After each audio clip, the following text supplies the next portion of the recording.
नमस्कार साथियों, स्वागत है आपका सिविल लक्ष्य अकेडमी के Chhattisgarh daily current affairs programme में। आज हम देखेंगे 6 जून 2021 के सबसे महत्वपूर्ण प्रश्न जो आपके एग्जाम में आ सकते हैं। तो शुरू करते हैं आज का प्रोग्राम। तो पहला क्वेश्चन है, म्यूनिसिपल परफॉर्मेंस इंडेक्स में 10 लाख से अधिक जनसंख्या वाले शहरों में छत्तीसगढ़ का कौन सा शहर 7वें स्थान पर आया है? तो इसका सही जवाब है रायपुर, है ना। तो 10 लाख से अधिक जो जनसंख्या वाले शहर हैं उसमें रायपुर शहर ने देश में 7वां स्थान प्राप्त किया है। ठीक है।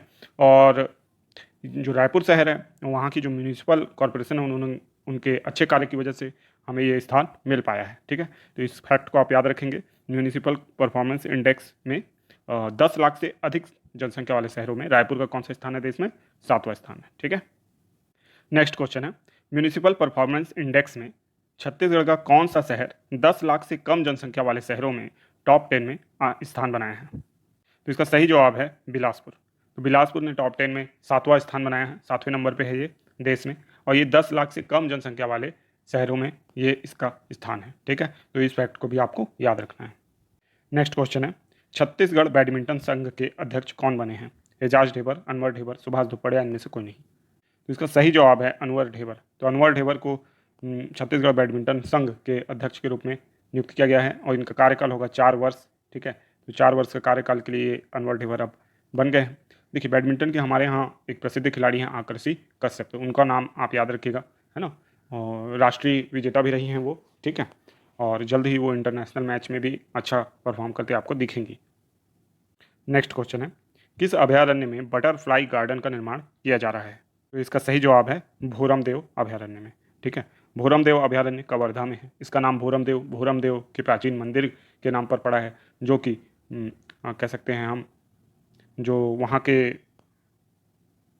फड़ी नागवंशी शासक हैं, फड़ी नागवंशी शासकों के समय में बनाया गया था। ठीक है। और बहुत ही प्राचीन मंदिर है, खजुराहो पर जो मंदिर शैली खजुराहो की उस पर आधारित है, यानी चंदेल शैली पे आधारित है। ठीक है।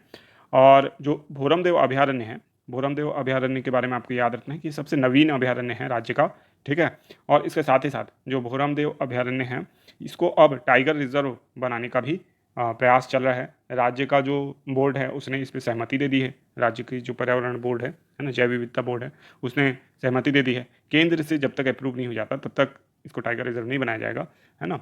इसके अलावा आपको मैं बता दूं कि जो गुरु घासीदास नेशनल पार्क है उसको चौथे टाइगर रिजर्व के रूप में राज्य सरकार ने सूचित भी कर दिया है, लेकिन अभी केंद्र से उसको भी अनुमोदन नहीं मिला है। ठीक है। नेक्स्ट क्वेश्चन है, एसडीजी इंडिया इंडेक्स 2021 में स्वच्छ जल प्रदाय एवं स्वच्छता में छत्तीसगढ़ को कितने अंक मिले हैं? तो ये उन इंडेक्स में से है, जो उन गोल्स में से है जिसमें छत्तीसगढ़ ने अच्छा परफॉर्म किया है। इसलिए आपको देखिए 100 में से अंक दिख रहे हैं 85, 86, 94, 99। इसमें छत्तीसगढ़ को मिला है 89 अंक। ठीक है। 89 अंक मिलने के साथ ही साथ जो छत्तीसगढ़ है इसका देश में 7वां स्थान है। कौन सा स्थान है? 7वां। ठीक है। इसको भी आपको याद रखना है कि स्वच्छ जल प्रदाय में और स्वच्छता में देश में 7वें स्थान पर हैं छत्तीसगढ़।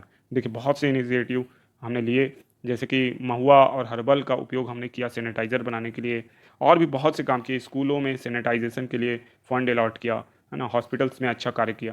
तो निश्चित तौर पे जो नगर निगम है और नगर पालिका है वहाँ पे भी अच्छा काम किया गया। इस कारण से जो हमारा इंडेक्स में ये सुधार हुआ है ये अच्छा है। ठीक है। इसमें हमने ग्रोथ भी बहुत अच्छा किया है और हम 7वें स्थान पे देश में पहुंच गए हैं। और 89 अंक है, 100 में 89 एक अच्छा अंक होता है। जो छत्तीसगढ़ है वो अब रनर की कैटेगरी में है।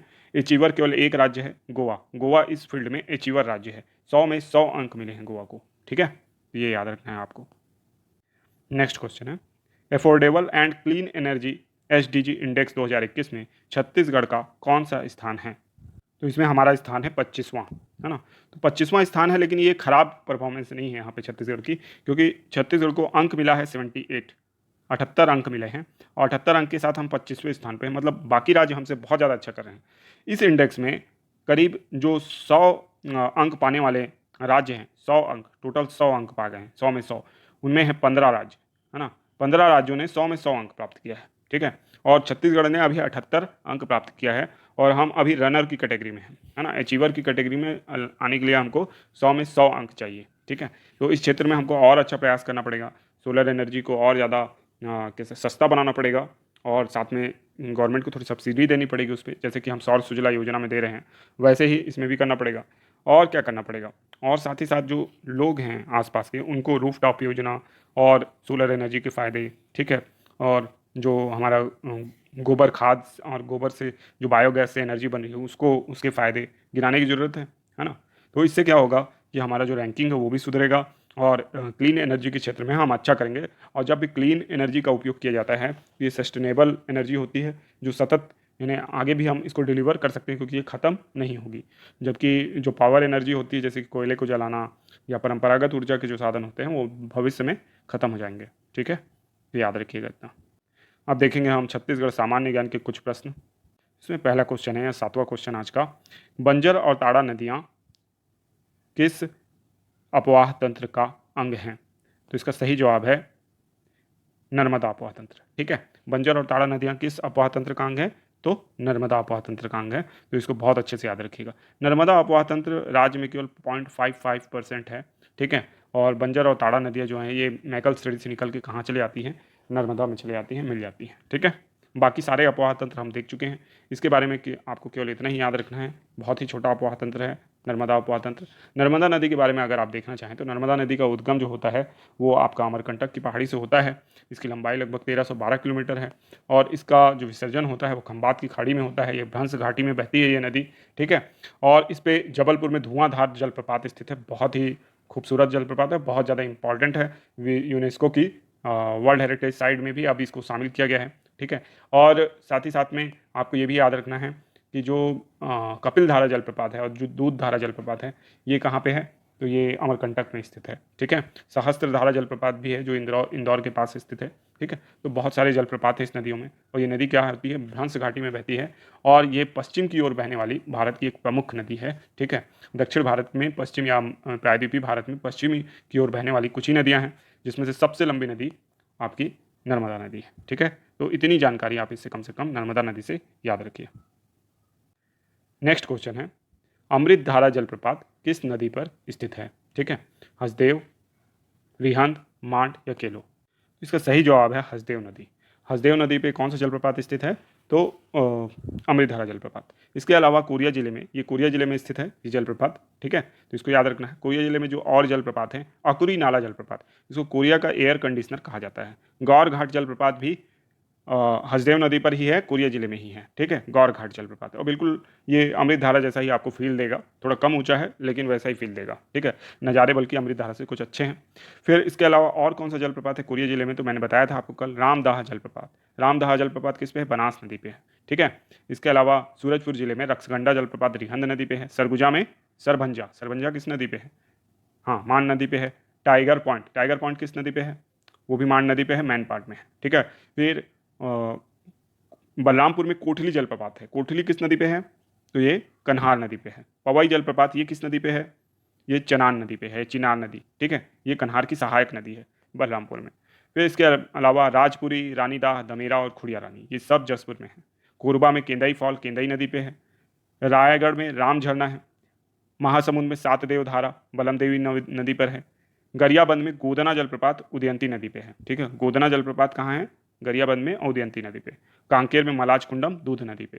नारायणपुर में चर्रे मर्रे खुरसेल झरना आदि हैं और कवर्धा में रानी दरहा जलप्रपात हैं।